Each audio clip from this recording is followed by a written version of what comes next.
السلام علیکم حاضرین و سامعین، یہ آڈیو ڈاکٹر مبارک علی کی کتاب قدیم ہندوستان کے مضمون چندر گپت موریہ سے ماخوذ ہے۔ ڈاکٹر مبارک علی لکھتے ہیں، چندر گپت موریہ کا دور حکومت 2098 قبل مسیح سے 322 قبل مسیح تک کا تھا۔ سکندر کی واپسی کے بعد پنجاب میں سیاسی انتشار اور بے چینی پیدا ہو گئی تھی۔ مگدھ سلطنت، جس کی ابتدا 5ویں صدی قبل مسیح میں ہوئی تھی، اس کا صدر مقام پاٹلی پتر یعنی بہار تھا، جو ہندوستان کا اہم شہر بن گیا تھا۔ 344 قبل مسیح میں یہاں نند خاندان کی حکومت قائم ہوئی۔ چندر گپت اسی خاندان کا ایک سپہ سالار تھا، مگر اسے راجا نے ناراض ہو کر جلا وطن کر دیا تھا۔ ایک دوسری اہم شخصیت چانکیہ یا کوٹلیہ کی تھی، یہ بھی پاٹلی پتر سے سازش کے خوف سے فرار ہو گیا تھا۔ حالات نے ان دونوں کو آپس میں ملایا اور انہوں نے مل کر یہ فیصلہ کیا کہ نند خاندان کا خاتمہ کر کے مگدھ پر قبضہ کیا جائے۔ جلاوطنی کے زمانے میں چندر گپت موریہ ایک بوڑھی عورت کی جھوپڑی میں پناہ لیے ہوئے تھا۔ ایک دن اس نے سنا کہ وہ بوڑھی عورت اپنے بچوں کو ڈانٹ رہی تھی کہ گرم روٹی کو بیچ سے توڑ کر نہیں کھانا چاہیے، بلکہ کھانا کناروں سے شروع کرنا چاہیے جو اتنے گرم نہیں ہوتے ہیں۔ چندر گپت نے اس سے یہ سبق لیا کہ مگدھ کی سلطنت کے صدر مقام پر حملے سے پہلے اس کے ارد گرد کے علاقوں پر قبضہ کیا جائے، سب سے آخر میں صدر مقام پر حملہ کیا جائے۔ اس نے اس حکمت عملی کو اختیار کرتے ہوئے نند خاندان کی حکومت کا خاتمہ کیا۔ 322 قبل مسیح میں مگدھ سلطنت سے نند خاندان کی حکومت کا خاتمہ کر کے چندر گپت نے اپنی بادشاہت کا اعلان کر دیا۔ کہا جاتا ہے کہ اس کا تعلق شودر ذات سے تھا، مگر اس کی ذات اس کے اقتدار میں رکاوٹ نہیں بنی، اگرچہ بعد میں اسے کشتری ذات میں داخل کیا گیا، مگر اس سے یہ پتہ ضرور چلتا ہے ذات کی تبدیلی ممکن تھی۔ بادشاہ بننے کے فوراً بعد اس نے جنگوں اور فتوحات کا سلسلہ شروع کر دیا۔ اس نے سکندر کے جانشین سیلیوکس کو، جو شمال مغرب میں طاقتور حکمران تھا، شکست دے کر وادی سندھ اور افغانستان کو اپنی سلطنت میں شامل کر لیا۔ اس طرح اس کی سلطنت خلیج بنگال سے بحر عرب تک پھیل گئی۔ اس کے بعد سے وادی گنگا سیاست و تہذیب کا مرکز بن گئی۔ چندر گپت موریہ کی کامیابیوں میں چانکیہ کی رہنمائی کا بڑا دخل رہا ہے۔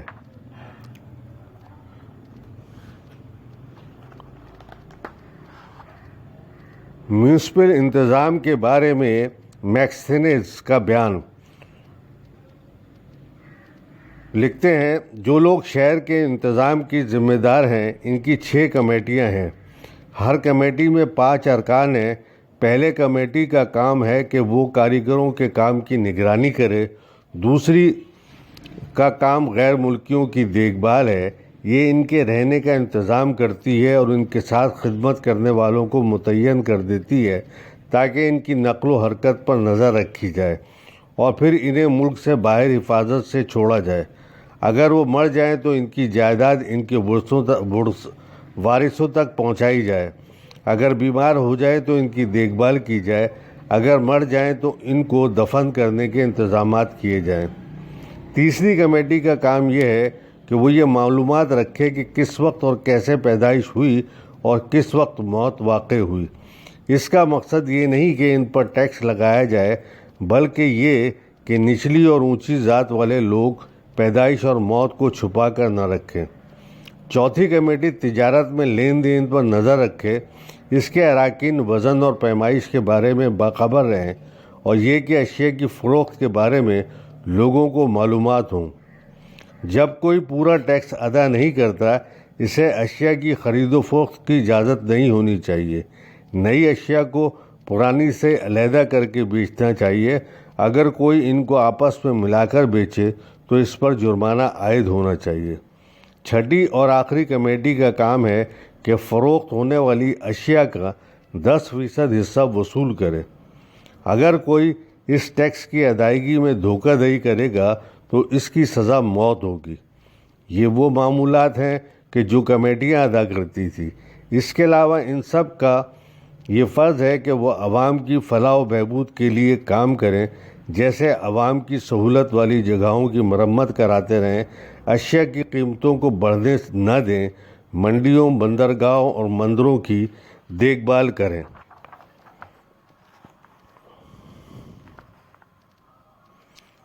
چندر گپت موریہ کی سلطنت کا انتظام۔ ایک بڑی امپائر کے لیے انتظام سلطنت کا بہترین ہونا ضروری ہے۔ چندر گپت موریہ کے پاس 6 لاکھ پیدل فوج، 30,000 گھڑ سوار، 9,000 ہاتھی اور 8,000 رتھ تھے۔ فوج کا سربراہ سیناپتی کہلاتا تھا۔ اہم عہدیداروں میں وزراء، پروہت یعنی مذہبی عہدیدار، حرم کا دربان اور خزانچی ہوا کرتے تھے۔ ان عہدیداروں کا تعلق شاہی خاندان سے ہوتا تھا۔ بادشاہ کے لیے ضروری تھا کہ وہ ہر وقت سلطنت کے معاملات کو دیکھے، چاہے وہ کھانا کھا رہا ہو، حرم میں ہو، بستر میں ہو، گاڑی میں ہو یا سفر میں۔ وہ سلطنت کے امور سے کبھی غفلت نہیں برتتا تھا۔ لوگوں پر نگرانی کی غرض سے جاسوسی کا نظام تھا۔ شہر کے اہم راستوں پر ہوتے تھے تاکہ تاجروں کو سہولت ہو۔ کسانوں اور کاریگروں سے ٹیکس وصول کیا جاتا تھا۔ جنگلی علاقوں سے لکڑی، شہد اور موم بطور ٹیکس لیا جاتا تھا۔ جرائم کی سزائیں سخت تھیں۔ جھوٹا بیان دینے پر پیر کاٹ دیا جاتا تھا۔ کھیتی باڑی کے فروغ کے لیے آبپاشی کے نظام کو بہتر بنایا گیا تھا۔ زمین کی پیمائش کرائی گئی تھی۔ حکومت پیداوار کا 6%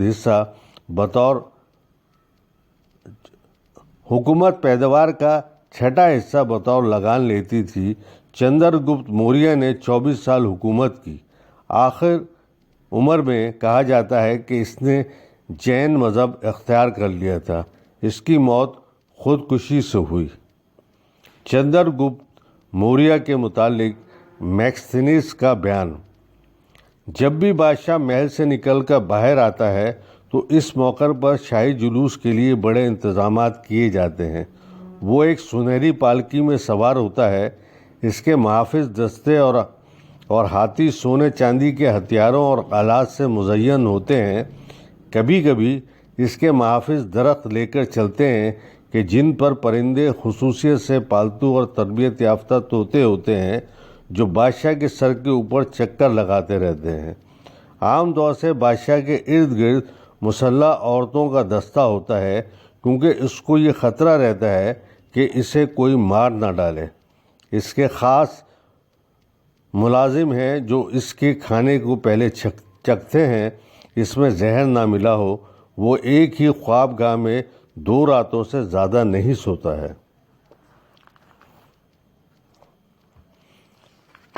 چندر گپت موریہ کے سرکاری ملازمین سے نہ صرف ان کی ناجائز طور پر بنائی گئی املاک چھین لی جائے بلکہ ان کو ایک جگہ سے دوسری جگہ تبدیل بھی کیا جاتا رہے تاکہ وہ سرکاری مال میں خرد برد نہ کریں۔ جو کھائیں وہ اگل دیں، جو محاصل میں اضافہ کریں اور خیر خواہی سے راج کی خدمت انجام دیں، انہیں مستقل کر دیا جائے۔ جو کوئی وصول شدہ رقم خزانے میں داخل نہ کرے یا جو کچھ خرچ کرنے کے لیے کہا گیا تھا خرچ نہ کرے یا وصول شدہ آمدنی کو صحیح طور پر ظاہر نہ کرے، وہ غبن کا مرتکب ہے۔ اس پر 12 گنا جرمانہ ہوگا۔ تجارت کا نگران افسر سب اسباب تجارت کی مانگ اور قیمتوں کے اتار چڑھاؤ پر نظر رکھے گا جو زمین یا دریا کی پیداوار میں شامل ہیں۔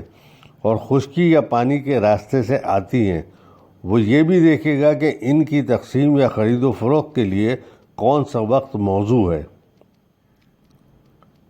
شہر کے انتظام میں کوئی سڑک پر کوڑا پھینکے تو اس پر 1/8 پن جرمانہ ہوتا ہے، کوئی سڑک پر پانی کیچڑ پھیلائے تو اس پر 1/4 پن جرمانہ، اور کوئی شاہی سواری کی سڑک پر حرکت کرے تو اس پر دگنا جرمانہ ہے۔